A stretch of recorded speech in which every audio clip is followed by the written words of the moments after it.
আরজি করের দোতলায় অপারেশন থিয়েটারের ফলস সিলিং ভেঙে পড়লো, তবে সে সময় ওটি ফাঁকা ছিল বলে বিপত্তি। সেখানে ওটিতে কোনো অপারেশন হচ্ছিল না, একেবারে ফাঁকা ছিল, না হলে অঘটন তো ঘটেই গিয়েছিল। তো এই ফলস সিলিং ভাঙলো কিভাবে? আমার সঙ্গে রয়েছে অভিজিৎ, বলতে পারবেন অভিজিৎ, রক্ষণাবেক্ষণের অভাব, কোথায় সমস্যা, নাকি হঠাৎই নিছকই দুর্ঘটনা? ওখানকার চিকিৎসক এবং নার্স, স্বাস্থ্যকর্মী, তাদের যেটা অভিযোগ এবং সিনিয়র ডাক্তারদের একাংশ যেটা অভিযোগ যে দীর্ঘদিন ধরে রক্ষণাবেক্ষণ না হওয়ায় এরকম একটা ঘটনা ঘটেছে। এবং যে ফলস সিলিং লাগানো হয়েছিল সেই ফলস সিলিং এর মানও ভালো ছিল না, সব মিলিয়েই এরকম একটা ঘটনা ঘটেছে।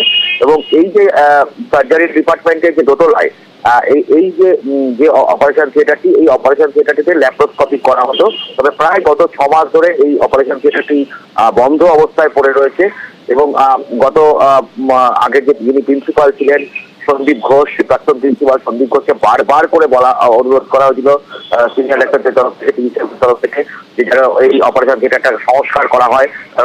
অপারেশন থিয়েটারের অবস্থা মোটেই ভালো ছিল না, তো তারপরে কোনোরকম কর্ণপাত করেনি বলে অভিযোগ। এবং আজকে যখন এই অপারেশন থিয়েটারটি দরজা খোলা হয়, দরজা খোলার পরই সঙ্গেই ওখান ওপর থেকে ফলস সিলিং খুলে পড়ে যায় এবং বেশ কিছু অপারেশন থিয়েটারে ক্ষতিও হয়। তবে কেউ সেখানে উপস্থিত না থাকায় কারণ কোনোরকম কেউ আহত হননি এবং অন্যরকম কোনোরকম ক্ষয়ক্ষতি হননি।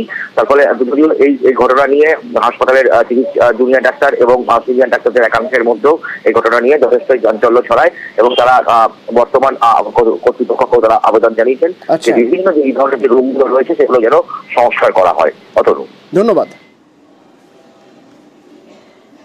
আমাদের যে মেন ওটি কমপ্লেক্স আছে, সেই ওটি কমপ্লেক্সের ভিতরে একটা ল্যাপ্রোস্কোপি ওটি হয়। সেই ল্যাপ্রোস্কোপি ওটির যে ওটি আছে, সেই ওটিটার যে সিলিংটা ছিল, সেই সিলিংটা নিচে ভেঙে পড়ে। কিন্তু একটা সৌভাগ্য, তো সেখানে 6 মাস ধরে প্রায় পড়েছিল ভগ্নপ্রায় অবস্থায়, সেটা রিনোভেশন এখনো কমপ্লিট হয়নি। এবং সেই জায়গায় যেহেতু কোনো মানুষ ছিল না, সে অর্থে কোনো দুর্ঘটনা বা হতাহতের কোনো খবর নেই। ফর্মালি জানানো হয়েছে, পিডব্লিউডি সব জানে। অথরিটির কাছে এবার রিকোয়েস্ট করবো যাতে এটা খুব তাড়াতাড়ি মেরামতি করে এটাকে চালু করা হয়। বিধাননগর 26 নম্বর ওয়ার্ড, জমির মালিক জানেনই না তার জমি হয়ে গেছে বেহাত।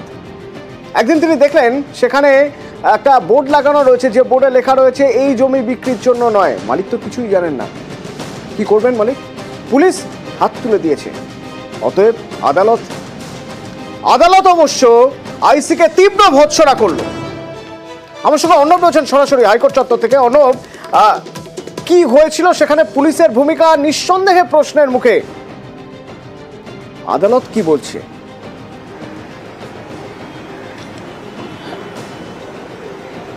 দেখো অতনু, আজকে বিচারপতি তীর্থঙ্কর ঘোষের বেঞ্চে যখন এই মামলার শুনানি হয়, তাতে যে দৃশ্যপটগুলো তৈরি হয় তাতে কার্যত সিনেমায় যেমনটা হয় সেটাই যেন বাস্তবে আমরা দেখছি। একজন মানুষ যার 3 কাঠা জমি, 26 নম্বর ওয়ার্ড, বিধাননগর পুরসভা, সেই জমি দিতে অস্বীকার করায় স্টেপ বাই স্টেপ প্রমোটার বা জমি মাফিয়াদের চাপ, তাতেও কাজ না হওয়ায় কার্যত যে মানুষের শেষ ভরসার জায়গা পুলিশ প্রশাসন, সেখানে দ্বারস্থ হওয়া, সেখান থেকেও বাধা পাওয়া এবং হাইকোর্টে এসে কোথাও একটা আশার আলো দেখা। বিচারপতি তীর্থঙ্কর ঘোষ বললেন, জমি মাফিয়াদের এই দৌরাত্ম্য সত্য কি মিথ্যা সেটা তদন্ত করার দায়িত্ব পুলিশের কাছ থেকে কলকাতা হাইকোর্ট একবার নয় দুবার রিপোর্ট চাইছে। কিন্তু নিউ টাউন থানার ইন্সপেক্টর ইনচার্জ যিনি দায়িত্বে রয়েছেন, দুটো রিপোর্ট দিয়েছেন। সেই দুটো রিপোর্ট কপি পেস্ট। এটা কোন ধরনের পুলিশের কাজ? এই পুলিশ কি প্রমোটারদের সঙ্গে কোথাও একটা পক্ষপাত দুষ্ট হয়ে বিষয়টিকে পরিচালনার চেষ্টা করছে? এবং এই সিদ্ধান্ত থেকে আদালত উপনীত হতে পারে না, যেহেতু আরও একটি অভিযোগ আদালতের সামনে একই রকমভাবে আসছে। কাজেই এই পুলিশ অফিসারের থানায় থাকার যৌক্তিকতা কতটা? কেন এই পুলিশ অফিসারকে সরিয়ে দেবে না বিধাননগর পুলিশ কমিশনারেট? এবং যদি না বিধাননগর পুলিশ কমিশনারেট এই ধরনের আইসিকে সরিয়ে দেয়, ওসিকে সরিয়ে দেন, তাহলে আদালত হস্তক্ষেপ করবে এই ওসিকে ওখান থেকে সরিয়ে দেওয়ার জন্য। এবং তারপর তিনি 2টো নির্দেশ দিলেন। এক, এই যে জমির মালিক তিনি নিরাপত্তাহীনতায় ভুগছেন, তিনি আক্রান্ত হয়েছেন, আদালতের সামনে এই অভিযোগ আসে, তাকে তার নিরাপত্তা যাতে সুনিশ্চিত হয় সেটা পুলিশকে নির্দেশ দিয়েছেন বিচারপতি। পাশাপাশি আরো একটি নির্দেশ দিয়েছেন যে একটা রিপোর্ট চাইছে আদালত, তদন্তের কি অগ্রগতি হয়েছে সেই রিপোর্ট, আগের যে রিপোর্ট সেটাকেই কার্যত আবারও ছেপে দেওয়া হয়েছে। এই ধরনের ক্যালাসনেস বা দায়িত্ব জ্ঞানহীন কাজ একজন অফিসার ইনচার্জ পদমর্যাদার অফিসার কিভাবে করেন, কেন তার বিরুদ্ধে বিভাগীয় তদন্ত হবে না? তাই সংশ্লিষ্ট ডেপুটি কমিশনার যিনি রয়েছেন বিধাননগরের এই নিউ টাউন থানার দায়িত্বে, তাকে বলা হয় যে তার বিরুদ্ধে ডিসিপ্লিনারি প্রসিডিং বা অন্য কোনো পদক্ষেপ নেওয়া যায় কিনা, সেটা আপাতত হাইকোর্ট তাদের ওপরই ছাড়ছে, বিধাননগর পুলিশ কমিশনের ওপরই। তারা সিদ্ধান্ত নিয়ে 12ই ডিসেম্বরের মধ্যে জানাক এই অফিসারকে বিরুদ্ধে তারা কি পদক্ষেপ করছে। যদি পদক্ষেপ না হয় সেক্ষেত্রে হাইকোর্ট কড়া পর্যবেক্ষণ রেখেছেন, কড়া পদক্ষেপের দিকে হাঁটবে কলকাতা হাইকোর্টের বিচারপতি তীর্থঙ্কর ঘোষ। ধন্যবাদ। আইসি নিউ টাউন পুলিশ স্টেশন তিনি যে রিপোর্ট পাঠিয়েছিলেন তাতে অসন্তুষ্ট হয়েছিলেন বিচারপতি, এবং সেই রিপোর্ট তিনি ফিরিয়ে দিয়ে বলেছিলেন যে নতুন করে রিপোর্ট দেওয়ার জন্য। আজকে সেই একই রিপোর্ট কপি পেস্ট করে আজকে আবার মহামান্য আদালতের সামনে পেশ করা হয়, যে কারণে বিধাননগর কমিশনার অফ পুলিশকে নির্দেশ দেওয়া হয়েছে নিউ টাউন পুলিশ স্টেশনের আইসির এগেনস্টে স্ট্রিক্ট ব্যবস্থা নিতে, weather it will be disciplinary action or anything else. কিন্তু এটা হওয়া উচিত ছিল, তার কারণ এই সমস্ত কেসগুলোতে সাংবিধানিক আদালতের নির্দেশকে যদি অমান্য করে পুলিশ, তাহলে সাধারণ নাগরিক তারা কোথায় যাবে? নিউ টাউনে আইসির বিরুদ্ধে অভিযোগ উঠছে গাফিলতির, আর ওদিকে পূর্বস্থলীতে আইসির যে ড্রাইভার, সেই ড্রাইভারের বিরুদ্ধে অভিযোগ উঠছে বালি মাফিয়াদের থেকে টাকা তোলার। বালি মাফিয়াদের থেকে টাকা তুলছেন। পোশাকি নাম ডাকমাস্টার, নিজেকে ডাকমাস্টার বলে পরিচয় দিতেন। এক একটা বালির লরি পিছু দিতে হতো 1,500 থেকে 2,000 টাকা। গোপাল দাস পূর্বস্থলী থানার আইসির গাড়ি চালক, তাকে পাকড়াও করলেন তৃণমূল বিধায়ক তপন চট্টোপাধ্যায়, তারপর পুলিশের হাতে তুলে দিলেন।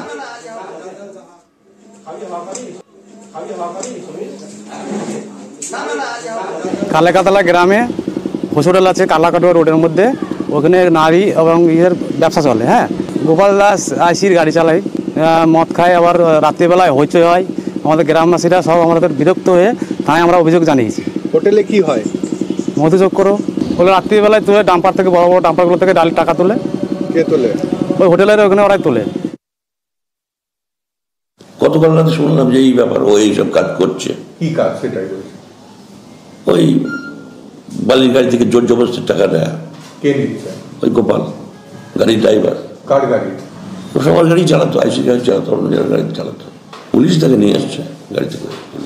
হ্যাঁ, কিন্তু আপনি তো গিয়ে ধরলেন হাতে নাতে। এখন আমি গাড়িতে সহযোগিতা করেছি।